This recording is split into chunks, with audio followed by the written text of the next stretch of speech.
അപ്പോൾ ഇന്നത്തെ വീഡിയോ നമ്മൾ അതിൻ്റെ ഒരു കണ്ടിന്യൂഷൻ തന്നെയാണ്. നമസ്കാരം, പുതിയൊരു വീഡിയോയിലേക്ക് എല്ലാവർക്കും സ്വാഗതം. ഞാൻ സിൻസി. നമസ്കാരം, എൻ്റെ ഒരു മനീഷ്. നമ്മൾ കഴിഞ്ഞ ആഴ്ച ഒരു വീഡിയോ ഇട്ടിരുന്നു. അപ്പോൾ നമ്മൾ വീട് വാങ്ങിക്കുന്നത്, ഇവിടെ ന്യൂസിലൻഡിൽ വീട് വാങ്ങിക്കുന്നത് നല്ലതാണോ, അതിന് എങ്ങനെ പ്രിപ്പയർ ചെയ്യാം, അതിന് ബഡ്ജറ്റ് തയ്യാറാക്കുന്നത് എങ്ങനെ, അങ്ങനെയൊക്കെയുള്ളത്. നമ്മൾ ഇന്ന് പറയാൻ പോകുന്നത് നമ്മളൊരു വീട് വാങ്ങിക്കുന്ന ഒരു നിലയിലേക്ക് എത്താൻ പറ്റും, അങ്ങനെയുള്ളതാണ് അല്ലേ? അതെ, നമ്മൾ പറഞ്ഞു നിർത്തിയത് ഇവിടെ ഇതാണ്. നമ്മൾ ആദ്യമേ ഒരു വീട് മേടിക്കാൻ പ്രിപ്പയർ ആകുമ്പോൾ അല്ലെങ്കിൽ ഇതൊരു തയ്യാറെടുപ്പ് നടത്തുമ്പോൾ നമ്മൾ ആരെയാണ് ആദ്യം കാണേണ്ടത്? അതെ. അപ്പോൾ പലരും പപ്പയോട് ചോദിക്കുന്ന കാര്യം ഞാൻ കേട്ടിട്ടുള്ളതാണ്. ഇപ്പോൾ ആദ്യം നമ്മൾ മോർഗേജ് ബ്രോക്കറെ കാണണോ, ബാങ്കിനെ കാണണോ, അതെയോ റിയൽ എസ്റ്റേറ്റിനെ കാണണോ എന്നൊക്കെയുള്ളത്. അപ്പം പപ്പയുടെ ഒരു അഭിപ്രായം അല്ലെങ്കിൽ പപ്പയുടെ ഒരു അഡ്വൈസ് എന്താ അതിനെ പറ്റി? അതിനുള്ളൊരു അഡ്വൈസ് എന്ന് പറഞ്ഞാൽ നമുക്ക് ആദ്യമേ നമ്മൾ കഴിഞ്ഞ വീഡിയോ പറഞ്ഞു നിർത്തിയൊരു കാര്യം, നമ്മൾ മാർക്കറ്റ് ഒന്ന് അവലോകനം ചെയ്യണമെന്ന് പറഞ്ഞില്ലേ? മാർക്കറ്റ് അവലോകനം ചെയ്യണമെന്നുണ്ടെങ്കിൽ എങ്ങനെ നമുക്ക് അവലോകനം ചെയ്യുന്ന അതിൽ നിന്ന് തുടങ്ങാം. നമുക്കിപ്പോൾ വളരെ ലീഡിങ് ആയിട്ടുള്ള 3-4 വെബ്സൈറ്റുകൾ നമുക്ക് എല്ലാ ദിവസവും തന്നെ നോക്കിക്കൊണ്ടിരിക്കുക, എങ്ങനെയുണ്ട് അതിനകത്ത് നടക്കുന്ന ഡെവലപ്മെന്റ്സ് എന്താണെന്ന് അറിയാൻ വേണ്ടിയിട്ട്. അതിൽ ട്രേഡ്മി ആണ് ഫസ്റ്റ്. ട്രേഡ്മി ഉണ്ട്, വൺ റൂഫ് ഉണ്ട്, പിന്നെ മറ്റേ റിയൽ എസ്റ്റേറ്റ് ഈ 3 വെബ്സൈറ്റുകളാണ് കൂടുതലായിട്ടും നമുക്ക് വീട് നോക്കാൻ ഇത് ചെയ്യാൻ പറ്റുന്നത്. ഇപ്പം എല്ലാവരും ലിസ്റ്റ് ചെയ്യുന്നതിനകത്തും അവിടെ ഈ സൈറ്റ് ത്രൂ ആണ് അവരെല്ലാം ലിസ്റ്റ് ചെയ്യുന്നത്. പിന്നെ നമുക്ക് ഇപ്പം വൺ റൂഫിലേക്കാണെങ്കിൽ ഈ അടുത്ത നമ്മൾ ആ നോക്കുന്ന ഏരിയയിൽ നടന്നേക്കുന്ന സെയിൽ പ്രൈസുകൾ, അതിനെ പറ്റിയൊക്കെ നമുക്കൊരു ഐഡിയ ഉണ്ടാകാൻ പറ്റും. പിന്നെ വീടുകളുടെ എസ്റ്റിമേറ്റ് പ്രൈസും അതിൻ്റെ അകത്ത് തന്നെ കാണിക്കുന്നുണ്ട്, ചെയ്യാൻ പറ്റും അതിനകത്ത്. പിന്നെ മോർഗേജ് ബ്രോക്കറിനെ നമുക്ക് അപ്രോച്ച് ചെയ്യാന്ന് പറയുന്നത് അടുത്തൊരു സ്റ്റേജിൽ നമ്മൾ പ്രിപ്പയർ ആയി കഴിയുമ്പം നമ്മളൊരു പ്രീ അപ്രൂവൽ കാര്യങ്ങളിലേക്ക് പോകുമ്പോൾ നമുക്ക് മോർഗേജ് ബ്രോക്കറിനെ കൺസൾട്ട് ചെയ്യാം. നമ്മുടെ കമ്മ്യൂണിറ്റി തന്നെ അത് പലരും ഉണ്ട്, അങ്ങനെ ചെയ്യാം. അതല്ലെങ്കിൽ ബാങ്കിന് മോർഗേജ് ബ്രോക്കേഴ്സ് ഉണ്ട്, അവരുടെ മോർഗേജ് മാനേജേഴ്സ് ഉണ്ട്. ബാങ്കിന് ബ്രോക്കേഴ്സ് അല്ല, ബാങ്കിന് മോർഗേജ് മാനേജേഴ്സ് ഉണ്ട്, അവരെ കിട്ടും നമുക്ക്. അപ്പം ഞാനൊരു കാര്യം ചോദിക്കട്ടെ, ബാങ്കിൻ്റെ മോർഗേജ് മാനേജറെ കാണുകയാണോ ഒരു ഇൻഡിപെൻഡൻറ്റ് മോർഗേജ് ബ്രോക്കറെ കാണുകയാണോ നല്ലത് എന്ന് പറഞ്ഞാൽ പപ്പയോട് ഒരാൾ ചോദിച്ച പപ്പ എന്നായിരിക്കും ഉത്തരം? ഞാൻ തീർച്ചയായിട്ടും പറയുകയാണെങ്കിൽ നമ്മൾ ഒരു ഇൻഡിപെൻഡൻറ്റ് മോർഗേജ് ബ്രോക്കറെ കാണുന്നതായിരിക്കും നല്ലതെന്ന് പറയുള്ളൂ. കാരണം എന്തെന്ന് ചോദിച്ചു കഴിഞ്ഞാൽ, ഒന്ന് നമ്മുടെ അവൈലബിലിറ്റിയാണ്. അവരെ നമുക്ക് എപ്പോഴും അവൈലബിൾ ആണ്. ഒരു ബാങ്കിൻ്റെ മോർഗേജ് മാനേജർ എന്ന് പറഞ്ഞാൽ അവർ ആ പീരീഡിലാണ്.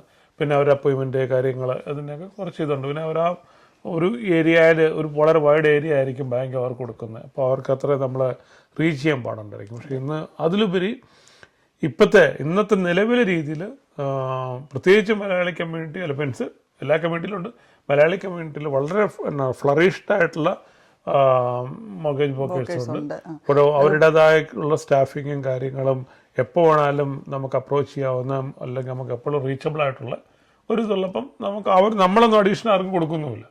ഇത് ബാങ്കാണ് അവരെ ഇത് ചെയ്യുന്നത്, നഷ്ടവുമില്ല. ഒരു കാര്യം പറഞ്ഞെങ്കിൽ അവരാകുമ്പം പല ബാങ്കുകളെയും അപ്രോച്ച് ചെയ്ത് നമുക്ക് ഏറ്റവും അത് വളരെ വാലിഡ് ആയിട്ടുള്ള പോയിന്റാണ്. അവർ നമുക്ക് തരുന്നൊരു ടേബിൾ തരുമ്പോൾ പല കാര്യങ്ങൾ, ഇപ്പം ഏറ്റവും നല്ല ഇൻട്രസ്റ്റ് റേറ്റ് ആരുടെയാണ്, മിക്കവാറും തന്നെ എല്ലാ ബാങ്കിന്റെ ഇൻട്രസ്റ്റ് റേറ്റുകൾ ഏകദേശമൊക്കെ ഒരുപോലെ ആയിരിക്കും.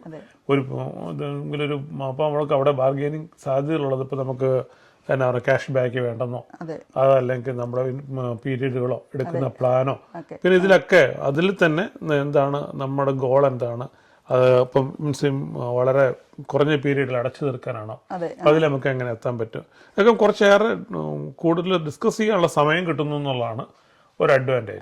അതൊരു പറയാൻ പറ്റുന്ന നമുക്ക് നന്നായിട്ട് ഇത് പറയേണ്ട ഒരു കാര്യമാണ്. വളരെ നല്ലതാണ്. ഇപ്പം നമ്മൾ വീട് നോക്കി പഠിച്ചു വെച്ചു എന്ന് പറഞ്ഞാൽ നമുക്ക് വേണ്ട, നമ്മൾ ഈ പറഞ്ഞ വെബ്സൈറ്റുകളിലൊക്കെ നമ്മൾ വീടിനെ പറ്റി നോക്കി വെച്ചു. നമ്മൾ അടുത്തായിട്ട് ചെയ്ത് നമ്മൾ മോർഗേജ് ബ്രോക്കറോ എങ്ങനെയെങ്കിലും നമ്മുടെ പ്രീ അപ്രൂവൽ വാങ്ങിച്ചു വെക്കുന്നു അല്ലേ? ബാങ്ക് നമുക്ക് എത്രമാത്രം പ്രീ അപ്രൂവൽ എന്ന് പറഞ്ഞെങ്കിൽ ബാങ്ക് നമുക്ക് എത്ര ലോൺ നമുക്ക് തരും എന്നുള്ളത് അല്ലേ? അഫോർഡബിൾ ആയിട്ടുള്ള ലോൺ നമ്മൾ അത് യൂസ് ചെയ്തോ ഇല്ലയോ എന്നുള്ളതല്ല, നമുക്ക് ബാങ്കിന് തരാവുന്നതിന്റെ മാക്സിമം രീതിയിലുള്ള പ്രീ അപ്രൂവൽ നമ്മൾ വാങ്ങിച്ചു വെക്കുന്നു. പക്ഷെ നമുക്കറിയാം അത് ചിലപ്പം അതിന്റെ റീപേയ്മെന്റ് നമ്മളപ്പം കാൽക്കുലേറ്റ് ചെയ്യാൻ നമുക്കൊരു പാടുമില്ല.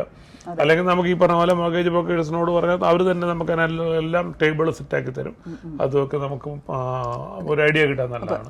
രണ്ടാമത്തെ പിന്നെ നമുക്ക് ഈ പ്രീ അപ്രൂവൽ ഉണ്ടോ എന്ന്, നമ്മളിപ്പോൾ ഒരു പ്രോപ്പർട്ടി ഇഷ്ടപ്പെട്ട് നമ്മൾ അതിലേക്ക് പോകുമ്പം നമ്മളോട് ചോദിക്കുന്ന ഏജൻറ്റ് ചോദിക്കുന്നൊരു കാര്യമായിരിക്കും നിങ്ങളുടെ ബാങ്ക് സിറ്റുവേഷൻ എന്നാണ് എന്ന് ചോദിക്കുമ്പോൾ നമുക്ക് പ്രീ അപ്രൂവൽ ഉണ്ടെന്ന് പറഞ്ഞാൽ പിന്നെ അവിടെ ചോദ്യമില്ല. പിന്നെ ഓപ്ഷനിൽ പോകണമെങ്കിൽ നമുക്ക് പ്രീ അപ്രൂവൽ നമ്മുടെ കയ്യിലുണ്ടെന്നുണ്ടെങ്കിൽ നമുക്ക് ഓപ്ഷൻ ഹാളിൽ കയറാനുള്ള ഇതുള്ള. അപ്പോൾ അങ്ങനെ അത് ഒരു ഫസ്റ്റ് സ്റ്റെപ്പായിട്ട് ചെയ്യേണ്ട ഒരു കാര്യം തന്നെയാണ് അല്ലേ. ഇനി നമുക്ക് അടുത്തായിട്ട് നമ്മളൊരു വീട് കണ്ടു. നമ്മളിപ്പം വീട് കാണുന്നത് എങ്ങനെയായിരിക്കും, അത് എങ്ങനെയാണ് ഇപ്പം നമുക്കിപ്പോൾ ഒരു വീട് നമ്മൾ പോകുന്ന വഴിക്ക് ഓപ്പൺ ഹോം സൈനുകൾ അല്ലെങ്കിൽ ഫോർ സെയിൽ സൈനുകളൊക്കെ കാണാം. അപ്പോൾ നമ്മൾ എങ്ങനെയായിരിക്കും നമ്മൾ ആ വീട് കാണാൻ വേണ്ടി നമുക്ക് അവൈലബിലിറ്റി കിട്ടുന്നത്? ഇപ്പോൾ പറഞ്ഞതുപോലെ തന്നെ നമുക്കിപ്പോൾ ഓരോ ഈ പറഞ്ഞ വെബ്സൈറ്റുകളുടെ കാര്യം നമ്മൾ പറഞ്ഞു. അതിൽ തന്നെ ഇത്രയേറെ വീടുകൾ ലിസ്റ്റ് ചെയ്തിട്ടുണ്ട്. നമ്മളതിനെ നോക്കിക്കുമ്പോൾ നമ്മുടെ ബഡ്ജറ്റിലേക്ക് വരുന്ന ഒരു 10 വീടുണ്ട്. ആ 10 വീട് കഴിയുമ്പോൾ അതിൻ്റെ ഉള്ളിൽ തന്നെ ഒരു ഓപ്പൺ ഹോം എന്നാണ് ഓപ്പൺ ഹോം ഉള്ളത്. അതല്ലെങ്കിൽ നമുക്ക് പ്രീ അപ്പോയിൻമെൻ്റ് എടുത്തുകൊണ്ട് ഇന്ന ദിവസങ്ങളിൽ നമുക്ക് ഇതിനുള്ള ഒരു ഓപ്ഷൻ ഉണ്ട്. ഇതെല്ലാം നമുക്ക് അതിൽ തന്നെ പറയുന്നുണ്ട്. അതിന്റെ ഏജന്റിന്റെ മെയിനായിട്ടും ഏതൊക്കെ ദിവസങ്ങളിലായിരിക്കും അത് വരുന്നത്? മെയിനായിട്ടും സാറ്റർഡേ സൺഡേ ആണ് ഓപ്പൺ ഹോമുകളെല്ലാം വരുന്നത്. പിന്നെ ഈ പറഞ്ഞ പോലെ പ്രീ അപ്രൂവൽ വെനസ്ഡേ വരാറുണ്ട്. പിന്നെ ഓപ്ഷനൊക്കെ പ്രോപ്പർട്ടികളൊക്കെയാണ് അവർ വീക്ക് ഡേയ്സ് വയ്ക്കും. കാരണം അവർക്ക് മീൻസ് വീക്കെൻഡിൽ ജോലിയൊക്കെ ചെയ്യുന്നവരാണെങ്കിൽ വരാൻ ബുദ്ധിമുട്ടൊക്കെ ഉള്ളത് കൊണ്ടും ഒക്കെ അവരങ്ങനെ ചെയ്യാറുണ്ട്. പിന്നെ ഈ ഓപ്ഷൻ മുമ്പ് എന്നാ പറയുന്നത് പ്രീ ഓപ്ഷൻ ഇത് കൊടുക്കുന്നവരുണ്ടല്ലോ. ഓപ്ഷൻ ട്യൂസ്ഡേ ആണെങ്കിൽ അതിന് പ്രീവിയസ് തേഴ്സ്ഡേ ഒരു ഓപ്പൺ ഹോം കൊടുക്കും. പിന്നെ ഇതും എന്നാ പറയുന്നത് പ്രീ ഓപ്ഷൻ നമ്മുടെ ഓഫർ ഉണ്ടല്ലോ. അങ്ങനെ വേണമെങ്കിൽ അക്സെപ്റ്റ് ചെയ്യാം. അങ്ങനെ ഓപ്ഷനൊക്കെ ഉണ്ടെങ്കിൽ അവർ ചിലപ്പം നമുക്ക് അപ്പോയിൻമെൻറ്റ് ത്രൂ വീക്ക് ഡേയ്സിലൊക്കെ തരാറുണ്ട്. അതൊക്കെയാണ് നടക്കുന്നത്. പക്ഷേ ഇതെല്ലാത്തിൻ്റെയും ഡീറ്റെയിൽ ഞാൻ പറഞ്ഞില്ലേ, ഈ വെബ്സൈറ്റുകളിൽ നിങ്ങൾക്ക് കിട്ടും. നിങ്ങൾക്ക് പ്രിപ്പയർ ചെയ്യാനോ ആരെയും ഡിപ്പെൻഡ് ചെയ്യാതെ പ്രിപ്പയർ ചെയ്യാനും നിങ്ങളുടേതായ ഒരു കാര്യങ്ങളെല്ലാം സെലക്ട് ചെയ്ത് വെച്ചുകൊണ്ട് ആവശ്യമുള്ളവരെ മാത്രം കോൺടാക്ട് ചെയ്യുക. നമ്മുടെ സമയം, കാരണം നമ്മൾ 20 വീട് കടന്നു കഴിഞ്ഞാൽ നമുക്ക് അവരെ ഓടിച്ചു നടക്കാൻ ഒരു വീക്കെൻഡ് മുഴുവൻ ഇത് ചെയ്യാനുള്ളത്. അപ്പം നമ്മൾ ഒരിക്കലും നമ്മളിപ്പോൾ ഞാൻ പറയട്ടെ, നമ്മളൊരു വീട് കാണാൻ വേണ്ടി നമുക്ക് പ്രീ അപ്രൂവൽ കിട്ടി, മോർഗേജ് ബ്രോക്കറെ കണ്ടു, പ്രീ അപ്രൂവൽ കിട്ടി. ഇനി അടുത്തതായിട്ട് നമ്മൾ വെബ്സൈറ്റുകളിൽ കൂടി നമ്മളൊരു ഏതൊക്കെ വീടുകൾ നമുക്ക് ഇഷ്ടപ്പെട്ട വീടുകൾ കണ്ടുപിടിച്ചു. നമ്മൾ അങ്ങനെ കണ്ടുപിടിക്കുന്നതാണോ അതെയോ നമ്മൾ റിയൽ എസ്റ്റേറ്റ് ഏജന്റിനെ സമീപിക്കുന്നതാണോ നല്ലത്?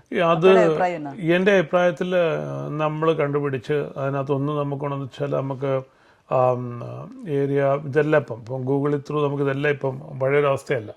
നമുക്ക് നമ്മൾ അടുത്ത സ്കൂളുകൾ എത്രയാണ്, സ്കൂളിൻ്റെ ഡിസ്റ്റൻസ് എത്രയാണ്, ഫോട്ടോസ് എല്ലാം അതിനകത്തുണ്ട്. അടുത്തുള്ള പാർക്കുകൾ ഏതാണ്, നമുക്ക് ഓരോരുത്തരുടെയും അല്ലെങ്കിൽ റെയിൽവേ സ്റ്റേഷൻ ഏതാണ്, ഇങ്ങനത്തെ എല്ലാം അറിയാം. അപ്പം നമുക്കൊരു മൈൻഡ് സെറ്റ് ഉണ്ടാക്കാനുള്ള എല്ലാ കാര്യങ്ങളും നമുക്കിപ്പം റിസോഴ്സസ് അവിടെ ഉണ്ട്, ഇൻഫർമേഷൻ അവിടെ ഉണ്ട്.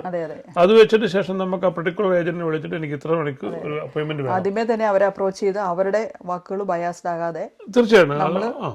കാരണം അവർക്ക് അവരുടെ പ്രയോറിറ്റികൾ ഉണ്ടാവും. അപ്പൊ അല്ലെങ്കിൽ അവർ പറയും ഇതിൽ നല്ലൊരു പ്രോപ്പർട്ടി അവരുടെ കണ്ടു കഴിയുമ്പോൾ പറയും ഇതിലും നല്ലൊരു പ്രോപ്പർട്ടി ഇന്ന സ്ഥലത്തുണ്ട്. കാരണം അത് അവർ തന്നെ ലിസ്റ്റ് ചെയ്തിരിക്കുന്നത്, അവരുടെ പിന്നെ പറഞ്ഞ കമ്പനി തന്നെ ലിസ്റ്റ് ചെയ്തിരിക്കുന്നത്, അതിന് പ്രയോറിറ്റി വരും. നമ്മൾ പിന്നെ ആ ഒരു ഇതിലേക്ക് പോകും.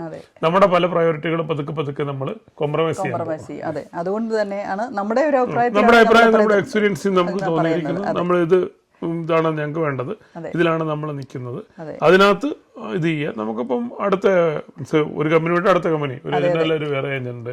പക്ഷെ നമ്മുടെ മറ്റുള്ള കാര്യങ്ങൾക്ക് നമ്മൾ വിട്ടുവീഴ്ച ചെയ്യാൻ പോയി കഴിഞ്ഞാൽ അത് പിന്നീട് നമുക്ക് ബുദ്ധിമുട്ട് വരും. ഇപ്പം നമുക്ക് വീട് ഇഷ്ടപ്പെട്ട് കഴിഞ്ഞെങ്കിൽ നമ്മൾ ഓഫർ കൊടുക്കുമല്ലോ. ആ ഓഫർ കൊടുക്കുന്നതിന് മുമ്പിലേ നമ്മൾ എന്തൊക്കെ കാര്യങ്ങളാണ് ചെയ്യുന്നതെന്ന് പപ്പ പറയുന്നത്?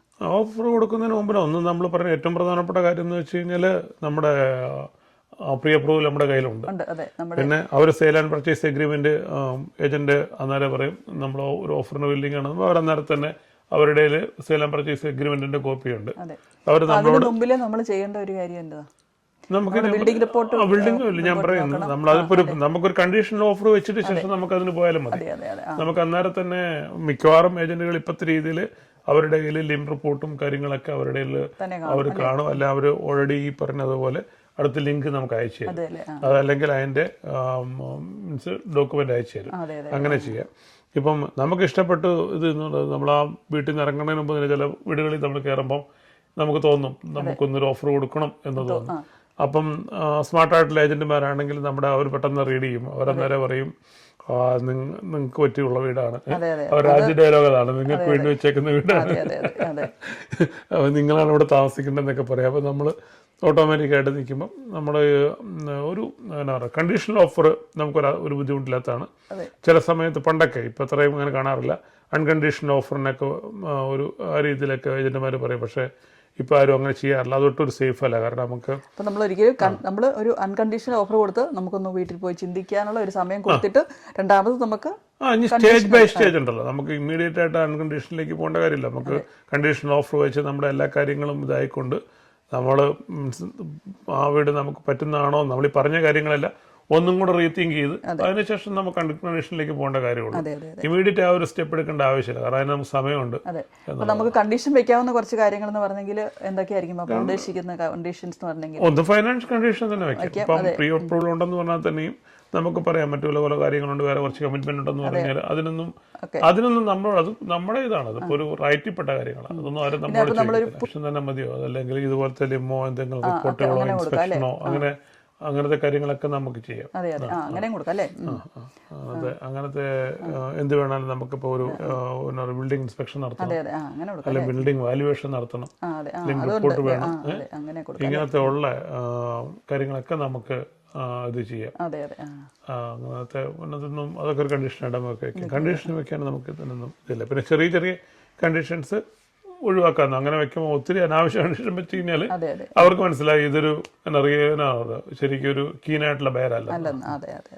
പിന്നെ ഇപ്പം നമ്മൾ നമ്മുടെ ഓഫർ കൊടുത്ത അതുപോലെ നമ്മളെപ്പോലെ പലരും ഓഫർ കൊടുക്കും. ഇപ്പം നമ്മൾ ചെല്ലുന്ന ഇപ്പം 4 ആഴ്ചയാണ് അവർ ഓപ്പൺ ഹോം പറഞ്ഞിരിക്കുന്നതെങ്കിൽ അവർ മിക്കവാറും തന്നെ ഏജന്റുമാർ ആ 4 വീക്കെൻഡും വിൽക്കാൻ നോക്കും. എന്നുവെച്ചാൽ അവരത് അങ്ങനെ അവരുടെ ഒരു എന്നാ പറയുക ബിസിനസിൻ്റെ സ്ട്രാറ്റജിയുടെ ഭാഗമായിട്ട്, അല്ലെങ്കിൽ തന്നെ കസ്റ്റമറിന് നമ്മൾ ഓഫർ ചെയ്തിരിക്കുന്നത് അവസരം കൊടുക്കുക എന്നുള്ള ആ ഒരു ഇത് മാക്സിമം ശ്രമിക്കാറുണ്ട്.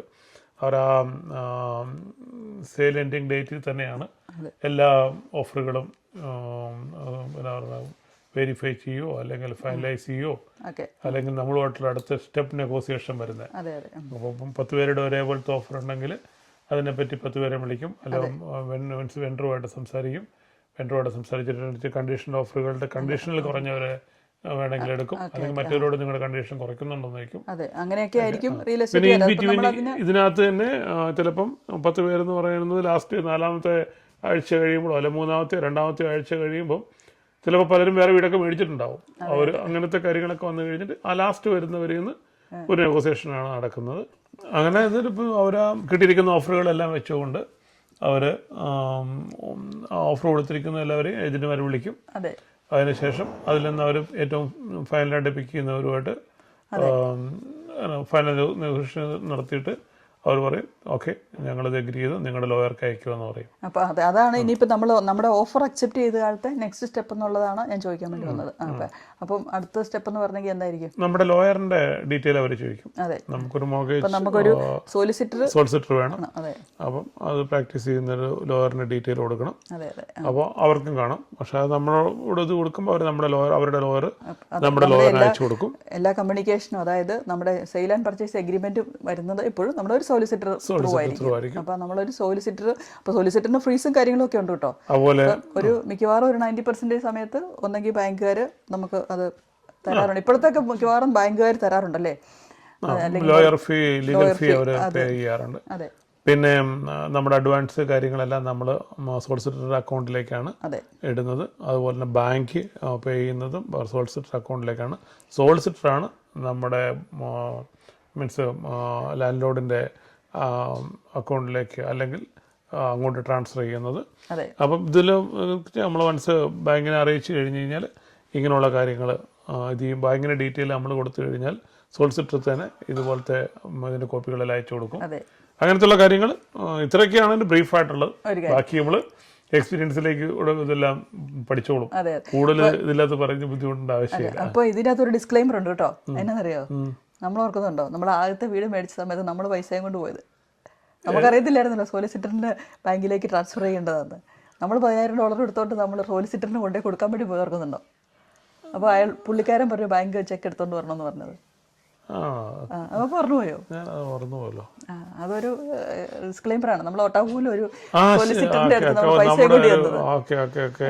അപ്പോൾ അത്രയൊക്കെയാണ് നമ്മുടെ ഒരു വീട് മേടിക്കുന്നതിനെ പറ്റിയുള്ള നമ്മുടെ ഒരു എക്സ്പീരിയൻസും കാര്യങ്ങളും ഒക്കെ അല്ലേ. വീട് മേടിക്കാൻ പുതുതായിട്ട് വീട് മേടിക്കാനിരിക്കുന്നവർക്കും അല്ലെങ്കിൽ വീട് മേടിക്കാൻ പ്ലാൻ ഇട്ടിരിക്കുന്നവർക്കും ഒക്കെ ആയിട്ടുള്ളൊരു അഡ്വൈസിനോ ഉപദേശമോ ഒക്കെ പറയാവുന്ന കാര്യങ്ങൾ. പലരും ചോദിക്കുന്ന കാര്യമാണ് വീട് മേടിക്കുന്നതിനെ പറ്റി. ഇനി വീട് മേടിച്ചെങ്കിൽ 30 വർഷം ഇങ്ങനെ അടച്ചുകൊണ്ടിരിക്കത്തില്ലേ? അപ്പം വീട് മേടിക്കുന്നതിനുള്ള അഡ്വാൻറ്റേജസ് എന്തൊക്കെയാണെന്ന് നമ്മൾ അടുത്ത വീഡിയോ പറയാം അല്ലേ. അതെ, 30 ഇയർ ആൾക്കാരെല്ലാം ഇപ്പോൾ ഇവിടെ മിക്കവാറും തന്നെ 30 ഇയർ പീരീഡിലൊക്കെയാണ്.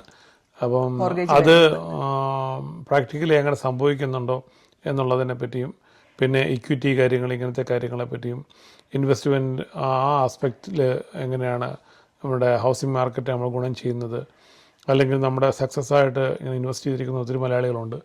അങ്ങനെയൊക്കെയുള്ള കാര്യങ്ങൾ നമുക്കൊന്ന് പിന്നീട് അടുത്ത വീഡിയോ നമ്മുടെ എക്സ്പീരിയൻസ് നമുക്ക് നിങ്ങളുമായി ഷെയർ ചെയ്യുന്നതിന് സന്തോഷമുള്ളൂ. അപ്പോൾ ഇത്രയൊക്കെയുള്ള ഒരു വീട് മേടിക്കുന്നതിനെ പറ്റി പ്രിലിമിനറി ആയിട്ട് ചെയ്യേണ്ട കാര്യങ്ങൾ കുറച്ചൊക്കെയാണ് നമ്മൾ നിങ്ങളുമായി ഷെയർ ചെയ്തത്. നിങ്ങൾക്ക് ഉപകാരപ്പെട്ട് കാണുമെന്ന് കരുതുന്നു. വിചാരിക്കുന്നു. ബൈ. അപ്പോൾ ശരി, നമസ്കാരം.